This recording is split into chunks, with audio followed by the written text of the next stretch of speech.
Natapos ang nakaraang chapter sa isang matinding cliffhanger kung saan nagpakitang gilas ang Order member na si Kanaguri, pati na rin ang todo effort ni Shin sa laban nila ni Mafuyu para patunayan sa sarili na kaya niyang lumaban ng hindi umaasa kay Sakamoto. Nandyan din ang nakakatuwang eksena ni na Sakamoto at Akira.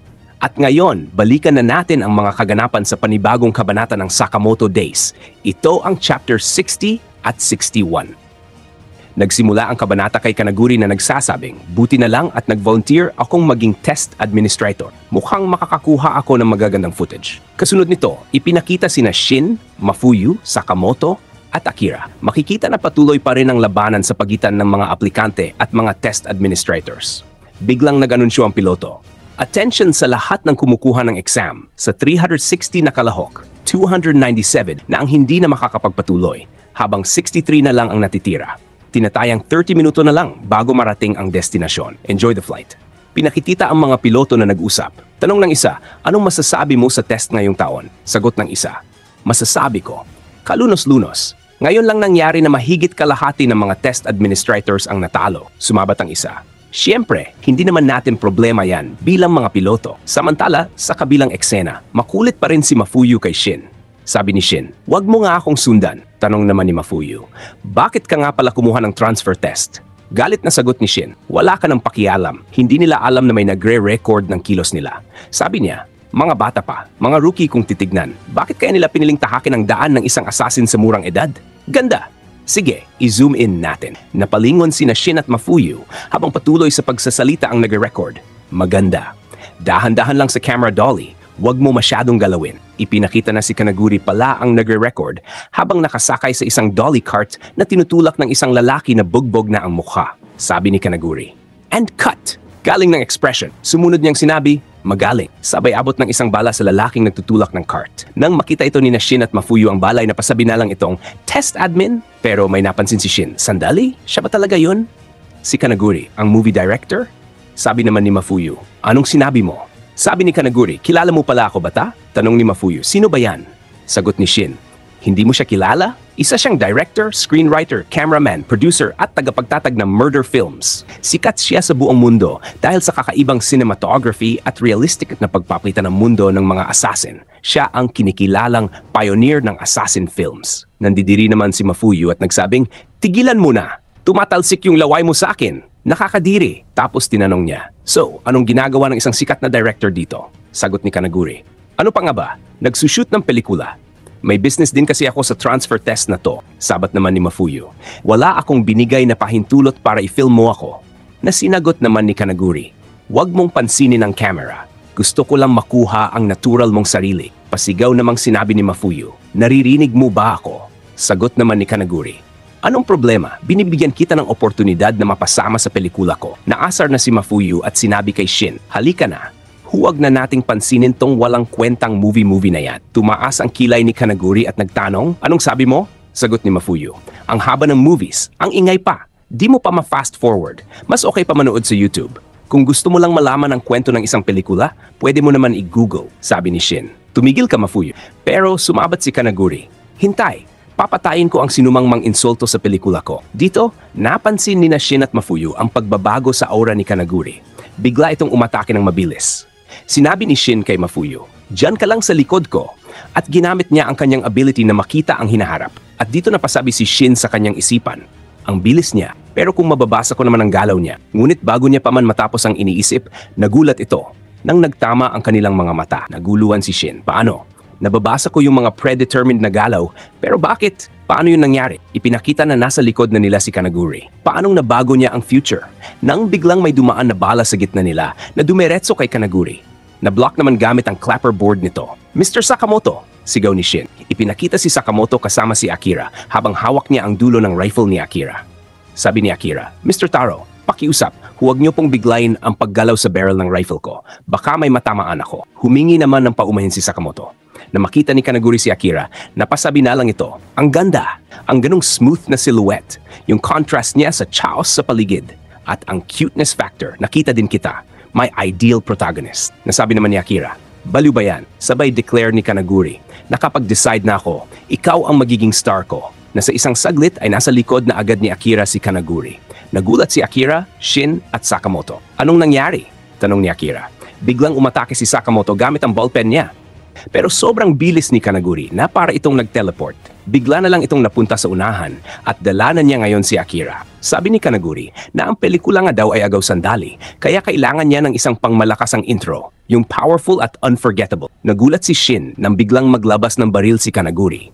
Sabay putok nito. At dito, nagulat si Sakamoto nang dumaan lang sa gilid niya ang bala dahil ang target pala talaga nito ay yung mga piloto sa likod na dito, pinakitang na headshot na nga ang piloto. Sabay pagkawala ng control ng eroplano. Kaya dito makikitang nag-face off na pababa ang eroplano ng sobrang bilis. At sinabi ni Kanaguri na ngayon, umikot na nga daw ang film. At dito makikita na lumulutang na silang lahat sa gitna ng papabagsak na eroplano.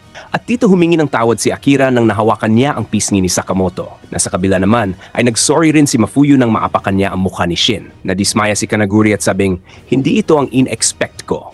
Ang boring. Magwa-walkout lang ang audience ko kung di ko to papalitan. Sabi naman ni Shin.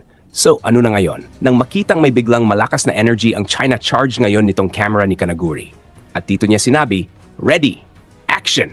Sabay bitaw nitong atake. At dito makikitang butas na ngayon ang gilid ng eroplano. Sabay sigaw ni Kanaguri, makinig kayo mga assassin. Ito ang pelikula. Na ngayon, papahulog na itong mga aplikante kasama sila sa Sakamoto. Na makikita naman dito itong lalaki na naka-parachute na sabing, ano na ngayon? Patay na ang lahat. Sino ang responsible neto? Ako ba? Na pinakilala naman itong si Usami, isang test administrator. Sabat naman netong isa na, kaya nga hate ko talagang i-hire yung weirdo na yon. Habang bitbit niya naman itong flight attendant. Nasagot naman ni Usami na, ano? So kasalanan ko na naman to. Sabi naman netong babae, buti na lang nakapag-pack tayo ng parachutes para sa mga admin. Na dito sinabi naman ni Usami na, baka madali ako neto. May gustong bang umako ng kasalanan para sa Ken? Nasagot naman nitong babae na, huwag kang mag-alala Mr. Usami. Meron akong ideya. Tawagin na lang natin itong part 2 ng test. Namangha naman itong si Usami at sinabing, Miss Atu, ang galing mo. Na dito ay nag-announce na itong si Usami at sinabing, attention sa lahat ng takers. Mula ngayon, tulad ng nasa plano namin, isa itong part 2 ng test. At para makapasa, kailangan nyo lang ng isang bullet at makalanding kayo ng safe. Sa isip naman nitong isang admin na pinakilalang si Noro, wala nga daw siyang naririnig na ganun at wala din daw siyang parachute. Sabi naman dito ni Shin na halata naman daw na wala ito sa plano. At dito makikita itong si Kill Baby na natatakot na at napasigaw na. Nakakabad trip nga daw ito. At kung bakit nga daw kakaiba ang test ngayong taon, nasabi naman netong isang lalaki na kalmado lang na tumigil nga daw sa pagsigaw itong si Kill Baby. Sa nakaraang dekada nga daw ay 15 katao ang nakaligtas sa isang plane accident ng walang parachutes. Dagdag niya pa na. Based sa ruta natin at sa dami ng oxygen na pwede pang hingahin, ay nasa 8,000 feet ang taas natin. Bumabagsak tayo ng halos 120 miles per hour na meron na lang daw silang 2 minuto na natitira para lumanding. Sabi naman ng isa na, may mga taong sinusubukang lumanding sa tubig pero mababa ang compressibility nun. Mula sa ganitong taas, para ka na ring bumangga sa konkretong sahig. Na dito pinakita naman itong si Mafuyu na umiiyak at sinabing, mamatay na ako. Nakakainis naman to. Napikon naman dito si Shin at sinabing, tumigil ka na nga sa pag-iyak. At dito may napansin naman itong si Sakamoto. Sa unahan, nakita niya si Kanaguri na kasama nilang nahuhulog habang kumukuha pa rin ito ng video. At dito nga sinabi ni Kanaguri na, ang ganda. Ito ang tunay na life and death situation na isa nga daw itong extreme realism. Na ang protagonist nga daw ay humaharap sa isang calamity na kung paano nga daw ito sosolusyunan ang ganitong klaseng crisis. Na ang sinasabi niyang protagonists ay itong takot na papahulog na si Akira. Dagdag pa ni Kanaguri na isa nga daw itong incredible nang biglang humigop ng malakas sa hangin itong si Sakamoto. Na dahil sa ginawa niyang yun, ay nakuha nitong mapalapit itong si Kanaguri at sinalubong niya ito ng isang malakas na sipa na nagbigay naman ng slight na pagkamangha netong si Kanaguri. Matapos yun ay dito na lumayo si Sakamoto at sinabing, nakuha ko rin na ang sinasabi niya dito ay ito palang 3 bullets na ngayon hawak na ng kanyang kamay. Nasabi naman dito ni Kanaguri na, well, isang supporting character. Na dito naman sinabi ni Shin na, Mr. Sakamoto, kalimutan mo na yung loko na yan. Kailangan natin mag-isip kung paano mag-landing ng safe. Nasabi naman ni Sakamoto na, pero kahit makuha nating lumanding ng ligtas, Kung wala tayong bullet, babagsak tayo sa exam. At dito naman napaisip itong si Akira na kung sino nga ba talaga itong si Sakamoto. Dahil kahit nagpa-panic na yung iba, ay nakuha niya pa rin gumawa ng ganun. Nasabi naman dito ni Sakamoto na, "Huwag kang mag-alala, Shin. Naisip ko nang mangyayari to, kaya nagdala ako ng apron." Kaya natuwa naman dito si Shin at sinabing, "Tama, pwede natin yan gawing parachute." Pero sumigaw na lang dito si Shin sa pangalan ni Sakamoto nang makita niyang matulin na bumulusok pababa itong si Sakamoto. Na mabilis naman itong hinawakan ni Shin. At dito napaisip itong si Akira na hindi nga daw sumusuko itong Satoru at nakapagbigay nga daw ito sa kanya ng lakas ng loob. At dito niya sinabing, "Hindi rin ako susuko." Kailangan nga lang daw netong gamitin ang mga skills na meron siya. Nasabi niya pa, "So, ano nga ba ang skills ko? Magaling akong maglaba, maglinis at magtahi." Na magaling nga daw siya pagdating sa housekeeping. Na dito ay sinabi niya sa kanyang isipan na kailangan kong gawin to. At dito niya sinabing, "Lahat kayo, maghubad ng damit at ibigay niyo sa akin. Ngayon na, wala nang oras para magpaliwanag." Nang nagsasalita pa lang ito ay may bigla namang nag-abot ng damit niya. Na ito pala ay sina Sakamoto at Shin. Na sinabing, "Salamat sa'yo." Sabi naman ni Shin, "Sali ako dyan." Na dito ay nagreklamo naman itong si Mafuyo na sinabing, "Para saan ba yan? Nilalamig ako." Na kinainis naman ni Shin at sinabing, "Huwag ka nang magtanong, hubarin mo na yan." Na dito ay nag-abot din ng damit itong si Kill Baby na makikitang hinubad niya talaga lahat ng damit niya. Nasabi naman ni Shin, "Sino ka ba? Saka sobra naman yung ginawa mo." Na dito pinakita itong si Akira na naghahanda at sinabing, "Isa akong magaling na mananahi." Na dito ay sinimulan niya ng tahiin itong mga tela ng napakabilis na kinagulat naman nila. Na sa ilang sandali lang ay natapos nga kaagad ito ni Akira. Sabay hawak nga nila dito sa magkabilang edge neto na ginawa nilang parachute. Nasabi dito ni Shin na pinapahina neto ang pagbagsak natin paba pero hawakan nyo ng maayos ang dulo. Kailangan paa ang unang dadapo sa tubig. Na dito pinakita na naglanding na nga sila sa dagat. Na dito'y makikita naman itong nalulunod na si Akira at sa isipan neto, "Oh, buhay nga ako. Pero anong gagawin ko ngayon? Hindi ako marunong lumangoy." Lahat ng effort na yon, na nang di pa tatapos sa pagsasalita sa isipan nitong si Akira, ay may kamay naman na kumuha sa kanya na ito pala ay si Sakamoto na ngayon bit-bit na itong si Akira. Nasabi naman dito ni Shin na, "Akala ko mamamatay na tayo." Sabi naman ni Mafuyo na, "Nakakainis naman, punong-puno ng tubig yung sapatos ko." Sabi naman ni Kill Baby na gusto niya na nga daw umuwi. Nainis naman itong si Mafuyo, napapatayin nga daw nila yung director guy, which is si Kanaguri. Nasagot naman ni Shin na hinding-hindi niya na nga daw papanoorin ang movie ni Kanaguri. Napansin naman ni Akira itong JCC bullet na nasa buhangin. Sabi naman ni Shin, "Ba't hindi mo pa kukunin?" Nagdadalawang isip naman dito si Akira, pero sumabat nga dito si Sakamoto at sinabing wala na nga daw ibang rason na na-earn nga daw talaga ni Akira yung bullet.